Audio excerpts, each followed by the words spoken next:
All right, when I call your name, step forward. Pinocchio, the puppet. I'm not a puppet, I'm a real boy. Sort of mid-discovery of the show was John Tartaglia as Pinocchio. I knew from early days that there were going to be some puppets in Shrek, but I didn't know how many because we hadn't really developed how much each character needed to talk or what the costumes were going to look like. So I'd always had it in my mind that Johnny would be a great commodity for the show, but I was never quite sure how. And then as a puppeteer, of course, and I thought if there were puppet characters for him to play. But then it became really clear, wait, there's Pinocchio. We need a funny, crazy actor to play him, someone that everyone loves and wants to win.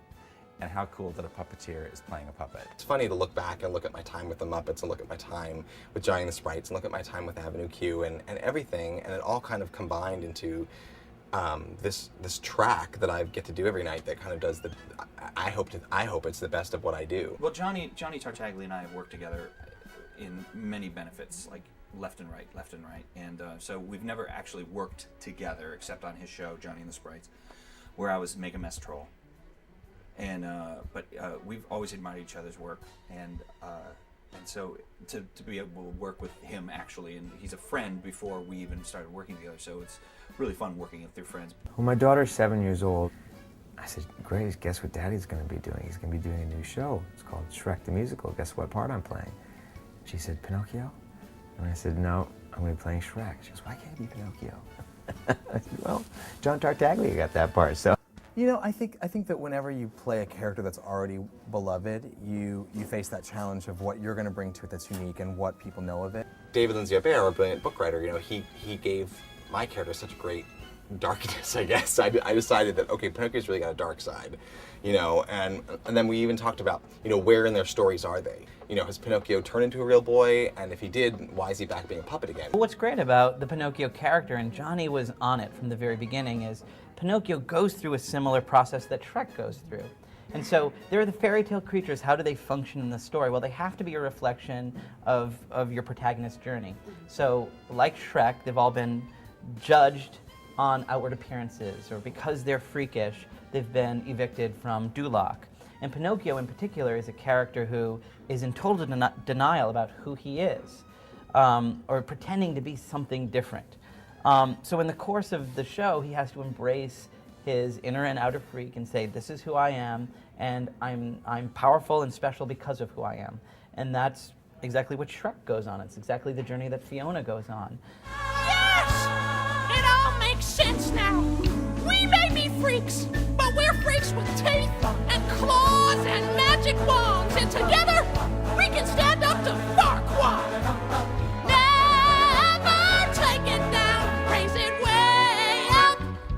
Raise it up way high. Raise it up way high. You want an audience coming in to have something that they're familiar with. I think that, you know, if people came in and Pinocchio sounded like Barry White, that would probably throw them off a little bit, you know. So I knew I wanted him to have a falsetto-y kind of voice and a high voice.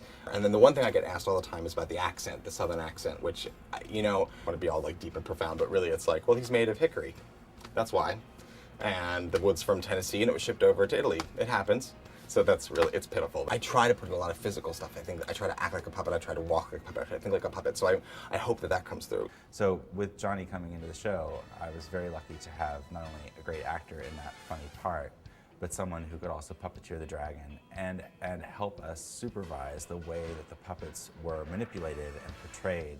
You know, the whole dragon thing was like one of those, oh yeah, we don't have anyone to do the dragon. I was like, no, you knew all along. You knew all along you were gonna put me in there.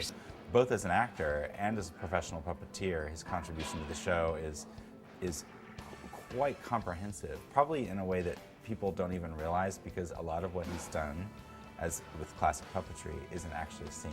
Check this out. Well, I start the show as Pinocchio. When everyone's being called to places, I'm getting dressed as Pinocchio. I come on for Story of My Life, which is our first song.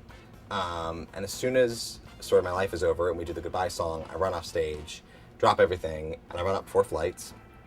I get upstairs, and I change into a black outfit, and they glue 28 motion capture dots on my face and 4 more on a headband I wear. And this all happens, by the way, in like 3.5 minutes. It's not a lot of time. And then I go right into the magic mirror scene. It's time for you to play Dulox's fastest growing date show sensation. This is your why! I come down here and I then go back downstairs and do the travel song, which I do Puss in Boots in the travel song. Then I run back here again and I put on a harness and a hard hat. I go back down the stage and I do the dragon number. And then I run back upstairs. I do the second scene with the magic mirror. And then I come back down here and I take off the dots and change back into Pinocchio and put everything back on for Pinocchio and then finish the show. I like that. I like keeping busy. I'm not one of those people who likes to sit backstage for an hour and do nothing. It drives me crazy. So I think it's really neat because this show kind of allows me to do literally everything I do. Oh, that's kind of ridiculous that I'm playing not only a puppet, but like probably the most famous puppet in the world. So it was kind of a cool, I still look at it and I kind of go every day, oh yeah, I'm playing this kind of, iconic symbol. And it's neat. It's a fun thing to be able to do. I'm wood! I'm good! Get used to it!